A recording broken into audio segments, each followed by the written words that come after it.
Good evening, friends. So this is Aditya Saharia. I have secured AIR 21 in Indian Forest Services 2025, and presently I am working as a SEBI assistant manager in Mumbai. So today we are here to discuss the strategy or the practices or the learning that I had in these years of preparation. So this was my last attempt, and before that, I was working. Previously, I was working in IT as a data analyst. Then after that, I was working in EPFO as an enforcement officer, and then I switched to SEBI recently only as an assistant manager.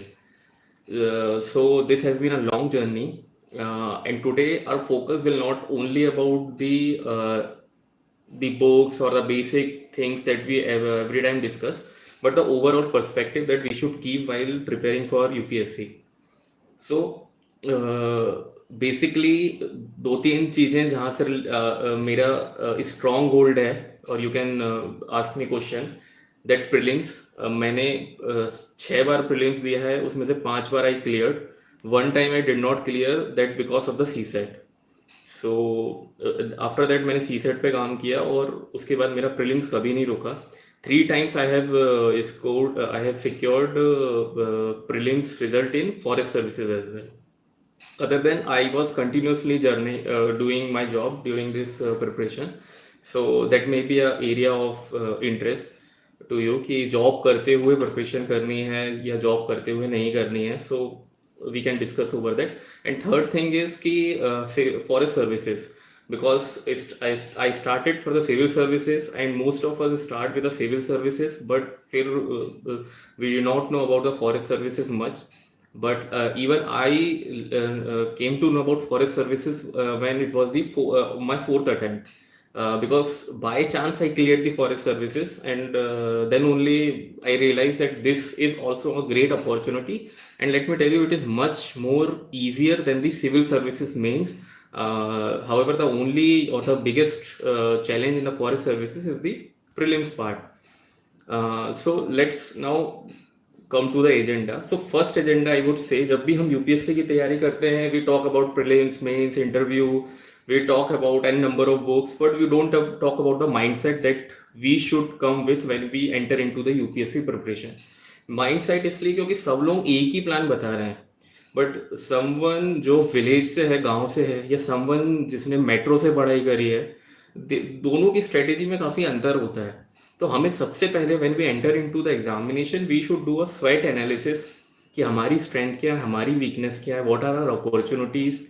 May be someone who is well read in his school, in his college, may require just 1 year. बट आपके preparation या आपने अपने academics में उतना अच्छा काम नहीं किया स्कूल में, तो आपको ज़्यादा समय लगेगा. तो ये हमें माइंडसेट पहले ही क्लियर करना चाहिए जब हम यूपीएससी प्रिपरेशन में जाते हैं. About ourself, to understand ourself, कितना टाइम हम सोच रहे हैं कि 1 साल लगेगा, 2 साल लगेगा. I would say at least we should have a plan of 2 years, 2 to 3 years, कि कम से कम इतना समय हमें देना है.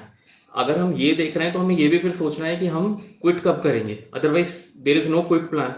अगर क्विट करते हैं तो what are the backup plans that we have, है ना. फिर अगर बैकअप प्लान्स हैं तो बैकअप प्लान्स के लिए अभी से कुछ करना है, या आफ्टर हम क्विट करते हैं तभी करेंगे.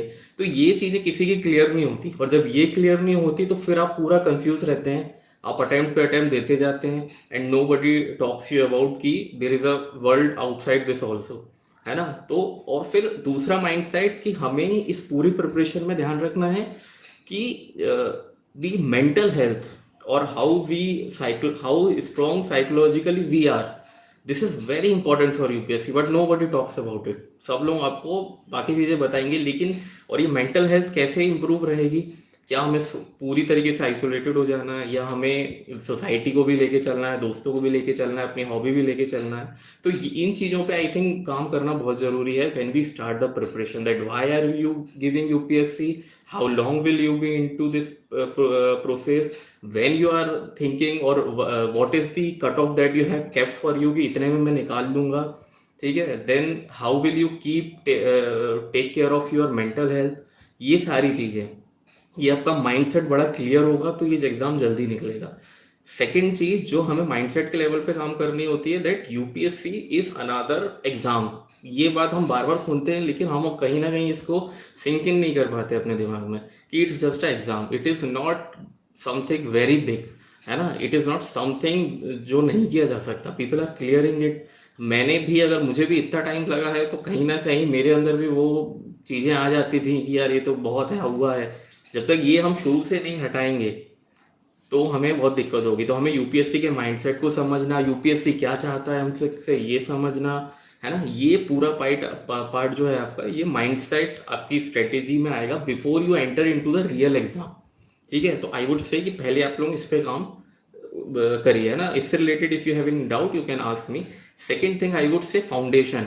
फाउंडेशन इज वेरी इंपॉर्टेंट, क्योंकि हम लोग we directly come into the prelims, mains और the interview part. But foundation उसके लिए बहुत ज़रूरी है जिसकी स्कूलिंग उतनी अच्छी नहीं हुई, जिसको जो लोग बोलते हैं ना that we do not know what is happening around the world. So for that I would say going for a coaching, a good coaching is very important, है ना। जैसे वाजीराम है, नेक्स्ट आईएएस है, विजन है, you should enrol in a foundation programme unless and until, मतलब अगर आपको लगता है कि आपका बहुत ही अच्छा वो है academics and you are very good at it, आपको सब पता है, then only you should directly jump into the prelims I would say. Otherwise you should join a foundation programme.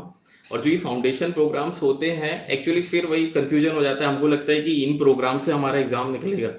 इनसे एग्जाम नहीं निकलता, इनसे बेसिक कंसेप्चुअल क्लैरिटी हमें आती है, हमें पता चलता है चीज़ें क्या क्या हैं। लेकिन प्रीलिम्स का जो अप्रोच है वो अलग है, मेंस का अलग है, इंटरव्यू का अलग है। तो फाउंडेशन कोर्सेज हमें कोशिश करें ऑफलाइन ले लें, लेकिन अगर नहीं कर पाते तो ऑनलाइन ले लें।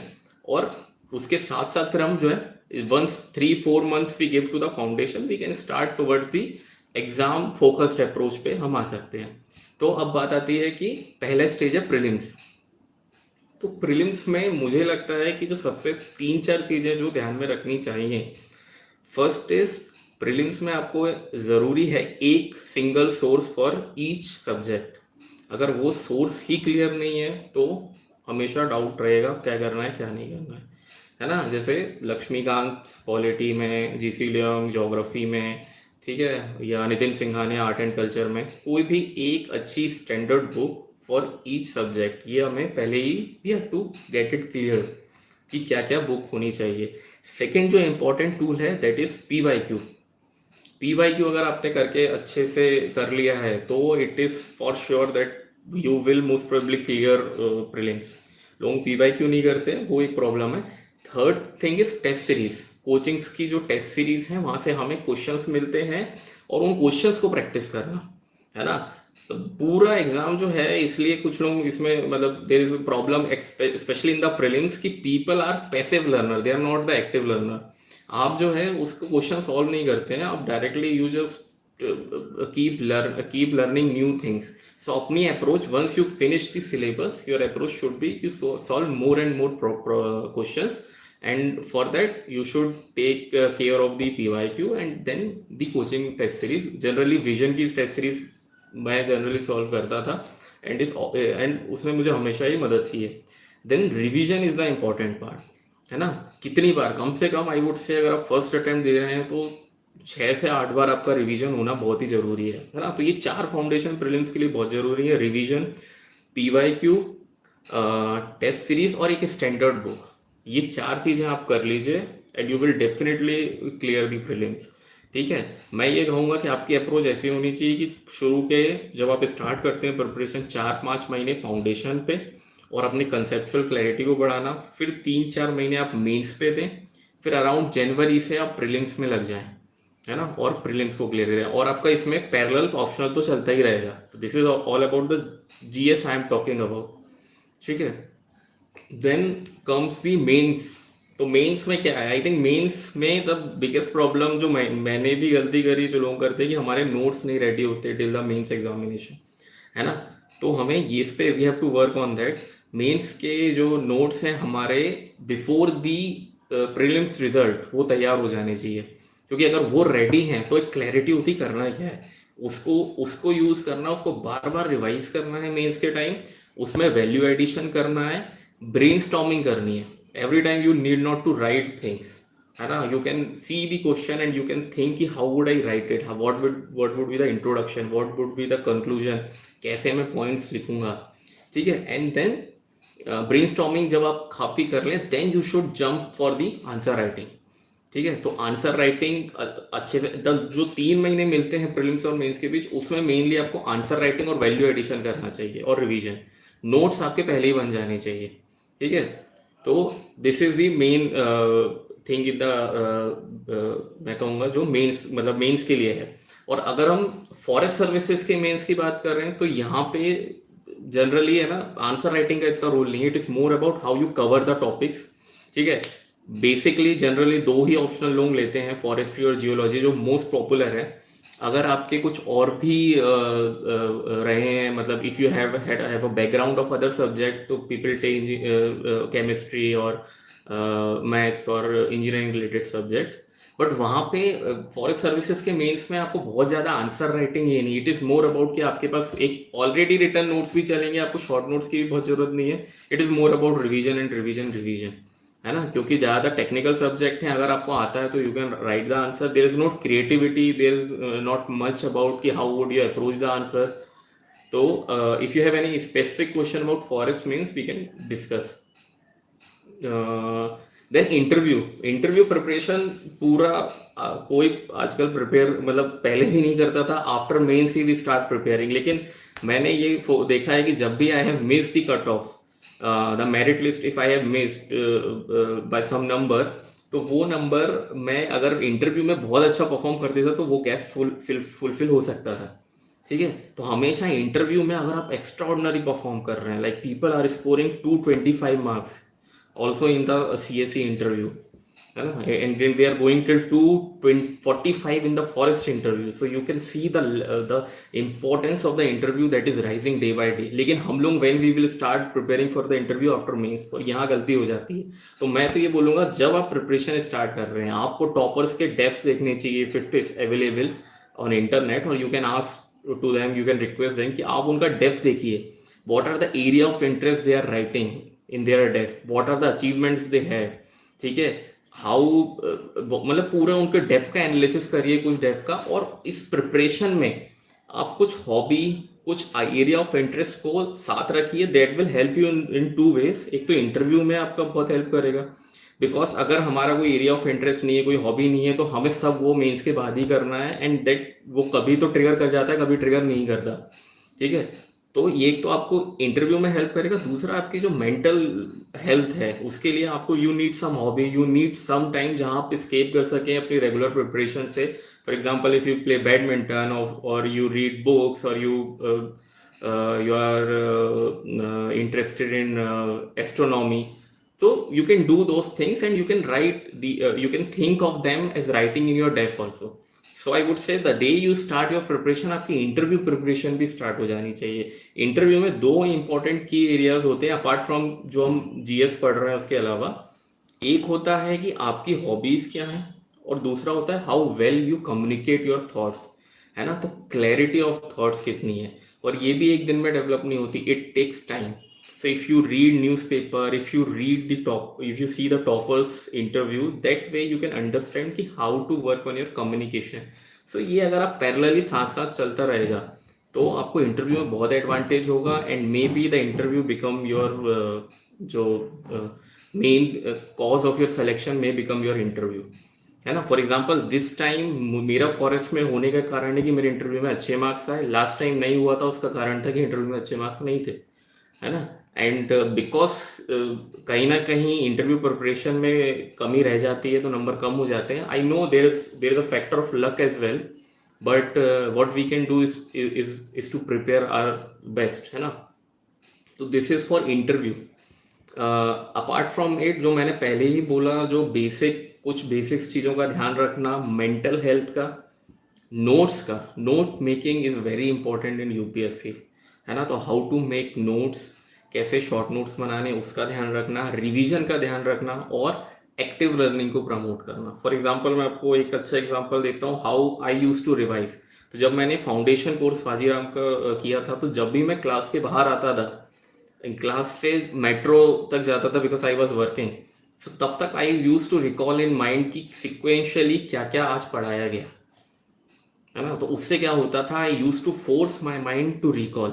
If you will not force your mind, you will just keep turning the pages, then you will never able to recall the things at the right time, है ना। सो ये मेंटल एक्सरसाइज करते रहना, अपने आप को थोड़ा थोड़ा फोर्स करते रहना कि मैंने क्या पढ़ा था, पेज को बंद करके सोचना कि इसमें what all I have read, then also think कि ये सब कहाँ काम आ सकता है। For example, even if you are like, एक इम्पॉर्टेंट फैक्टर और इम्पॉर्टेंट है जो हम मिस कर देते हैं प्रिपरेशन में। देख, डायरेक्ट लर्निंग तो बहुत हो जाती है, पीपल से कि 15 घंटे पढ़ो, 20 घंटे पढ़ो, पर कितना पढ़ सकते हो। इनडायरेक्ट लर्निंग यूपीएससी प्रिपरेशन में बहुत इंपॉर्टेंट है। इनडायरेक्ट लर्निंग क्या, कि what books you read, what is your hobby, जो आप सिनेमा देखते हैं, जो गाने सुनते हैं, everything in every aspect of life you should like a bureaucrat, है ना। कि अगर आप कोई न्यूज़ देख रहे हैं, रेंडमली देख रहे हैं, यू आर कोई सोशल मीडिया फीड देख रहे हैं, तो उसमें भी यू हैव टू थिंक कि भाई इसका क्या यूपीएससी लिंक हो सकता है, इससे रिलेटेड क्या क्वेश्चन पूछे जा सकते हैं, ठीक है। फॉर एग्जाम्पल, अगर अभी लाइव स्ट्रीमिंग हो रही है तो we can think of how tele education और ई एजुकेशन और education through social media is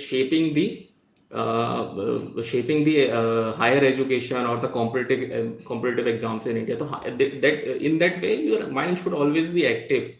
This is the indirect learning. For example, बहुत अच्छी भारत एक खोज करके सीरीज है जो Discovery of India Jawaharlal Nehru के ऊपर बनी हुई है। तो before during the preparation I use to see it, there are multiple historical movies that I use to see.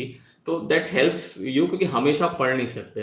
तो आई वुड से ये एक इम्पॉर्टेंट एस्पेक्ट है। और लास्ट चीज जो मैं बोलूंगा कि अगर आप जॉब नहीं कर रहे हैं तो you should have a backup plan. बहुत बार people enter into the preparation, they do not know what to do except to write pre mains and interview, what are the options they have according to your graduation, and not only the CSE, forest के बारे में बहुत लोगों को नहीं पता है। Forest services one of the top services, all India services है, लेकिन लोगों को उसके बारे में नहीं पता है। People do not know about the other government exams, regulatory bodies. So एक बैकअप रखना और यूपीएससी के बियॉन्ड भी चीज़ें हो सकती हैं, इसका हमेशा आइडिया रखना, ये आपके लिए प्रिपरेशन में भी हेल्पफुल रहेगा, because you will not be burden, है ना। आपके ऊपर बहुत ज़्यादा प्रेशर नहीं आएगा कि यार ये नहीं हुआ तो फिर क्या होगा। And this gives a positive touch to your answers, है ना। जो एक थोड़ा सा कम प्रेशर में यू टेक द एग्ज़ाम, वो एग्ज़ाम अलग ही अच्छा जाता है, और आप बहुत प्रेशर में लेते हैं तो it has its own consequences. So ये कुछ है जो मेरी प्रिपरेशन में मुझे लगा कि I would like to share. If you have any question you can ask.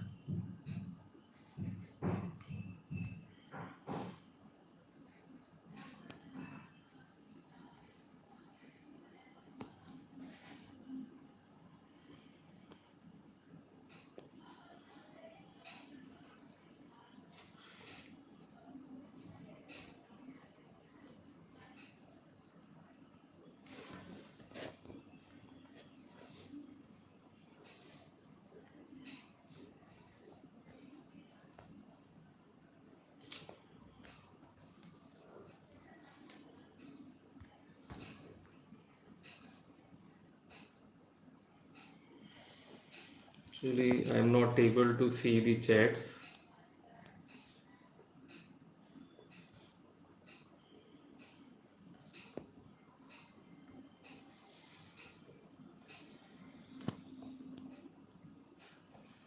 Just a second.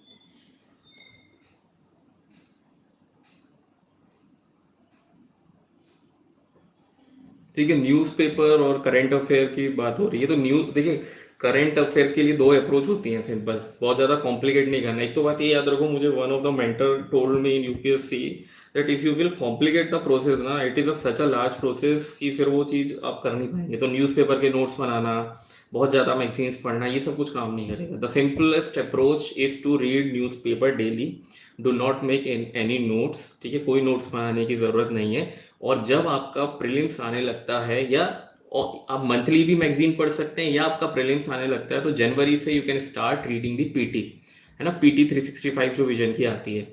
और you should ensure that at least have 3 to 4 revision of PT, ठीक है। कम से कम 3 से 4 रिवीजन। और पीटी के फिर जो है विजन टेस्ट भी करता है ये, हर उसके there are quizzes on every जो पीटी 365 है उसके क्विजेस भी रहते हैं, तो उस क्विजेस को भी कर लीजिए, है ना, तो वहां से आपका हो जाएगा। और डेली बेसिस पे जस्ट इंश्योर कि आप न्यूज़पेपर पढ़ते रहें, अगर वो करते रहेंगे तो आपका करंट अफेयर अच्छा होता रहेगा। ज़्यादा फोकस ये होना चाहिए कि एक बार डेली जो पढ़ते हैं उससे आपको आइडिया रहता है कि चल क्या रहा है, सो दैट जब आप आखिरी में पढ़े तो ऑल ऑफ सडन ऐसा ना लगे रही कब हुआ, ठीक है। और फिर दूसरा होता है उसकी लर्निंग पार्ट, है ना, लर्निंग पार्ट कब होगा, जब आप पीटी 365 पढ़ेंगे। सो सिंपलेस्ट अप्रोच रखिए और इसको कॉम्प्लिकेट मत करिए। दूसरी एक बात मैं इंपॉर्टेंट चीज जो है जो मिस कर गया बोलना, कि यूपीएससी में we do not focus on remembering thing, है ना। एक वो बना हुआ है पूरे सभी में कि UPSC is all about understanding, नहीं, चीजें याद भी करनी पड़ती है ना। तो याद करने की कोशिश करिए, और याद तभी होगा, मल्टीपल रिवीजन क्यों बोलते हैं, कि चीजें याद रहें। तो चीजों को याद करने की भी कोशिश करिए कि ये मुझे मेरे दिमाग में बैठ जाए। जस्ट एक बार पढ़ने से समझने से नहीं होगा, और ये मिसनोमर सभी को है लगभग, कि सिर्फ मैं समझ लूँ हो गया, पर समझने से फैक्ट्स तो नहीं आएंगे, और फैक्ट्स यूपीएससी पूछ रहा है आजकल।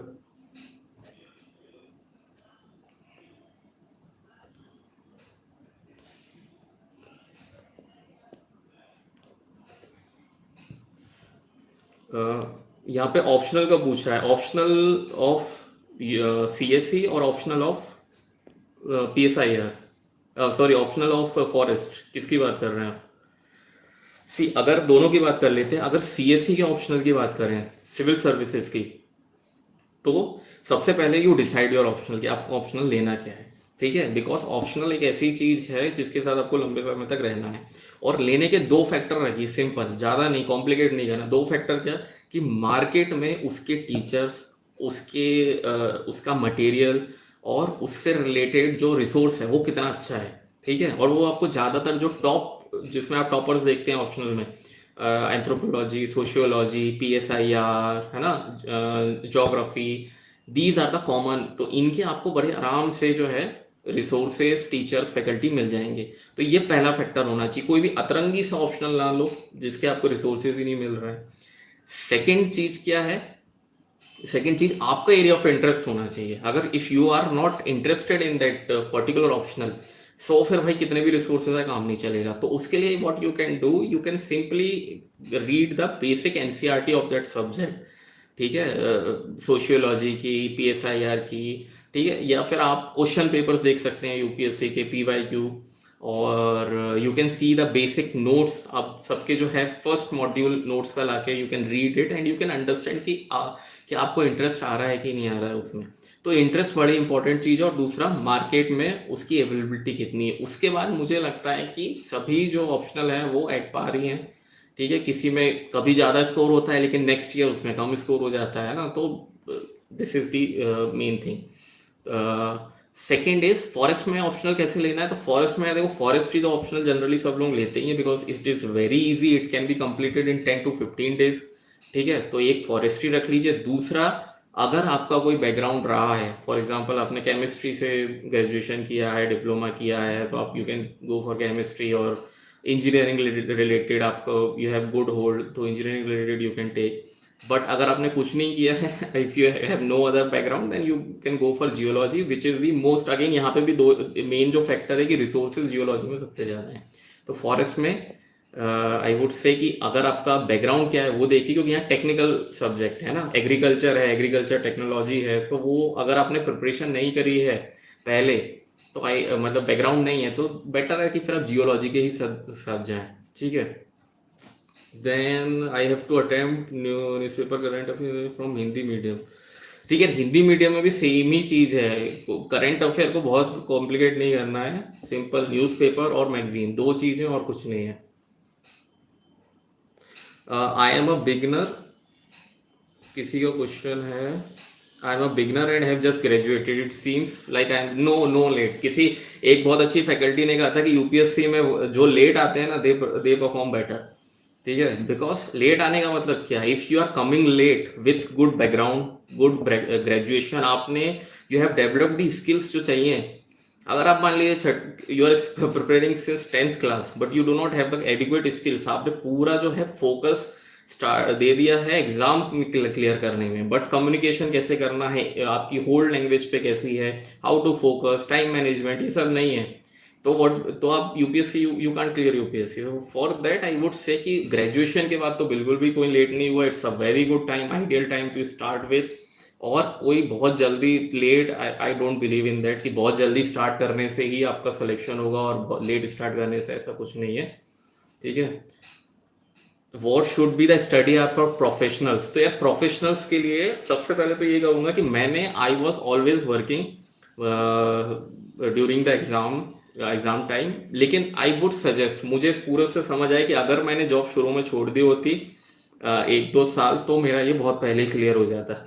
ठीक है, तो मेरी स्ट्रेटेजी वर्किंग के लिए जो अभी मुझे अब समझ आता है एक्सपीरियंस के साथ, वो ये है कि आपको शुरू में 2 साल जो आप लाते हैं ना, मैंने बोला ना माइंडसेट बनाइए कि आपको कैसे इसको डील करना है। अगर आपके पास कोई फाइनेंशियल प्रॉब्लम नहीं है, you think you can get into the market, you can get job even after a break of 2 or 3 years, then I would tell you, I would recommend you कि आप job छोड़ के ही 2-3 साल तैयारी करें। लेकिन इसके बाद अगर 2-3 साल में आपका नहीं होता है, तो मेरा फिर अपोजिट व्यू है that you should definitely go for a job, and फिर आप जॉब के साथ ही कंटिन्यू करें।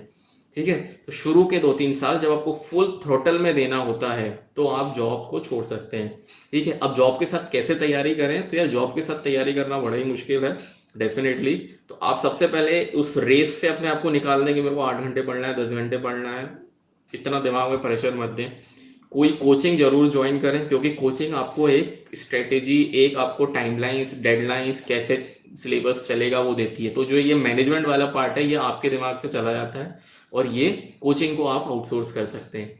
सेकेंड थिंग, दिन का 4 घंटे का प्लान बनाइए कि I have to study 4 hours, क्योंकि उससे ज़्यादा प्रैक्टिकली पॉसिबल नहीं है, और आप बहुत एग्जॉस्ट हो जाएंगे। तो 4 hours if you can give. ठीक है, कोचिंग पे अपनी डिपेंडेंस, और कोचिंग नोट्स जो आप ला रहे हैं उसका बार बार रिवीजन, उसको लगातार रिवाइज करते रहिए। तो मैं क्या करता था ड्यूरिंग माय प्रिपरेशन टाइम, मैं जैसे जिस मैंने बताया कि जिस दिन वो कोचिंग की क्लास खत्म हुई, I will revise that, and फिर जब नेक्स्ट टाइम वो क्लास चालू होने वाली है, तो 15-20 मिनट पहले पहुंच जाते थे सेंटर पे, और फिर उसको रिवाइज कर लिया। तो 2 रिवीजन तो नोट्स के आपके उसी समय हो जाते हैं। Then I use to commute by cab and metro, तो उस टाइम भी मैं अपने नोट्स को रिवाइज करता रहता था। मैं ये कर लेता था कि मेट्रो टाइम में I will read newspaper, and the cab, जब उसके बाद कैब लेनी है तो वहाँ पे आई विल रिवाइज नोट्स। तो इस तरीके से आपको थोड़ा सा एक्टिवली अपने टाइम को मैनेज करना होगा। सेकेंडली ये भी जरूरी है कि आप इनडायरेक्ट लर्निंग, जो मैंने बोला था ना, इनडायरेक्ट लर्निंग करते रहिए। यूपीएससी को कोई भी द लाइफ का एस्पेक्ट है, you should think through the UPSC angle. तो आपको बहुत ज़्यादा किताबों की ज़रूरत नहीं पड़ेगी, और मेंस की खासकर तैयारी आपके जो है इस तरीके से भी हो सकती है that you watch movies, from that also you learn about UPS, about the social angle, so that आपकी 24/7 आप उस जोन में रहोगे, है ना। ठीक है, देन पॉलिटी सोर्सेज, या देखो पॉलिटी के या किसी भी चीज़ के जो सोर्सेज हैं फॉर द मेंस, वो आई वुड से कि जो कोचिंग्स के नोट्स होते हैं ना, जो वो जो बनाते हैं मेंस के, डेडिकेटेडली फॉर मेंस, जैसे वाजीराम का 1 पेजर आता है, या सुन्या जो है अपना सुन्या आईएएस बनाता है अपना मेंस वाइज बुकलेट्स देते हैं। ठीक है, तो आप कोई भी कोचिंग के अच्छे नोट्स उठा लीजिए। ठीक है, don't go for the books for mains, mains में बुक्स की जरूरत नहीं है। मेंस यार बहुत ही एक उस तरीके से आता है सीएसई में, it is very repetitive, if you see ना, things are very repetitive, questions are very repetitive. तो अगर आप उन कोचिंग्स के बने हुए चीज़ों को लेके आएंगे, तो आपका काम जो है ना, वो वो हो जाएगा।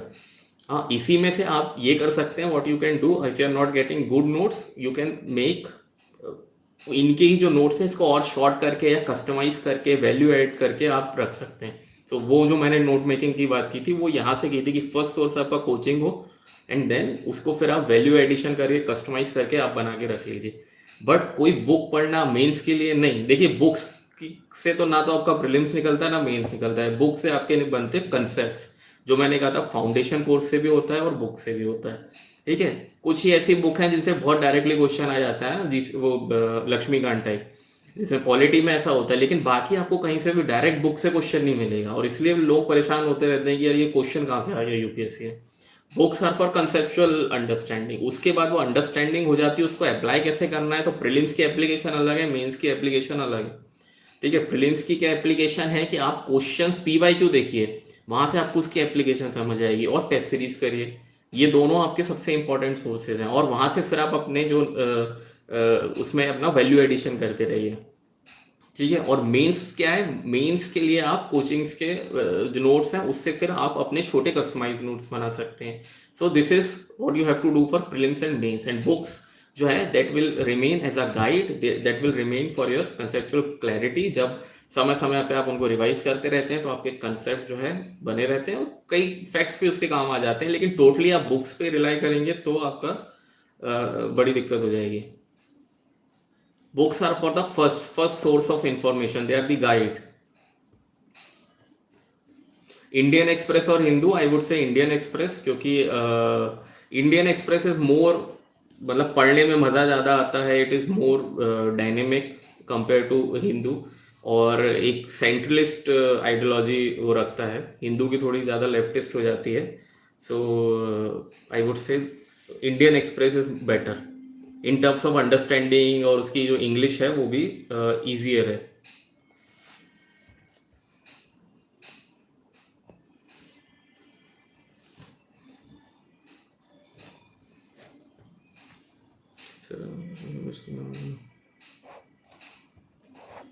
सी वही मैंने कहा, कोई ने किसी ने पूछा है कि मैं दृष्टि से I am taking coachings. So coaching, तो कोचिंग इज फॉर फाउंडेशन, ये याद रखिए। उसके बाद आपको क्या करना है मैंने बता दिया, फॉर प्रीलिम्स पीवाईक्यू, पीवाईक्यू और टेस्ट सीरीज कोचिंग्स की, उससे आप समझिए कैसे एग्जाम जो है कैसे क्वेश्चन किए जाते हैं, और अपने जो नोट्स हैं जो कोचिंग से मिले उसको फाउंडेशन वो रखिए, मतलब कि जब भी मुझे वो कंसेप्ट समझ नहीं आएगा वो वहां से पढ़ूंगी, लेकिन इसमें वैल्यू एडिशन क्या करना है वो आपको पीवाईक्यू से और टेस्ट सीरीज से मिलेगा। ठीक है, और करंट अफेयर के लिए आपको न्यूज़पेपर, और उससे ज़्यादा जो कोचिंग के मैगजीन्स होते हैं वो। Sir, should be pursue master of और यूपीएससी? सो अगर आपको देखिए यूपीएससी में, if you want to enter into UPSC, मतलब आपको करना ही है यूपीएससी, तो मास्टर्स आप स्किप कर सकते हैं, या तभी मास्टर्स करिए जब you are doing it from very reputed college, जहां आपका कुछ वैल्यू एडिशन हो, आपकी कुछ स्किल बढ़े। If you are just doing it for normal college, then better you start your preparation for UPSC itself, है ना। क्योंकि हमें तो पीजी की डिग्री, वो यूजी की डिग्री चाहिए होती है यूपीएससी में, मास्टर्स करना इट्स नॉट नेसेसरी। हाँ, फॉरेस्ट सर्विसेज में it might be important for you, क्योंकि टेक्निकल सब्जेक्ट है, if you want to get a hold you can do masters. Actually, this chat box is having some trouble, so I'm not able to take all the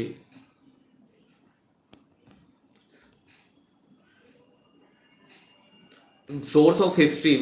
history के लिए यार Nitin Singhania is art and culture, और spectrum for modern history. उसके बाद आप NCERT use कर सकते हैं फॉर एंशिएंट एंड मिडिवल। ठीक है।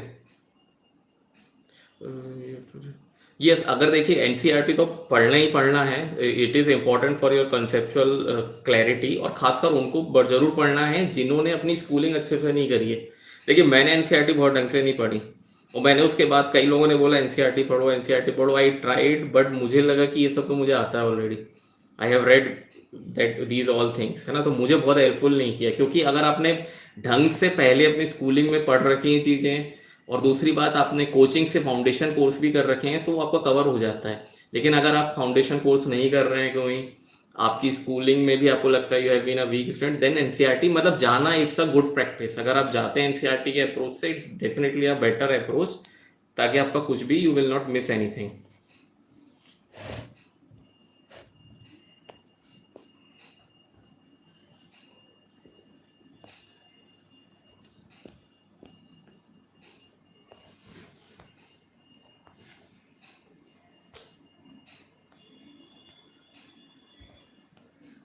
There is issue in chat box.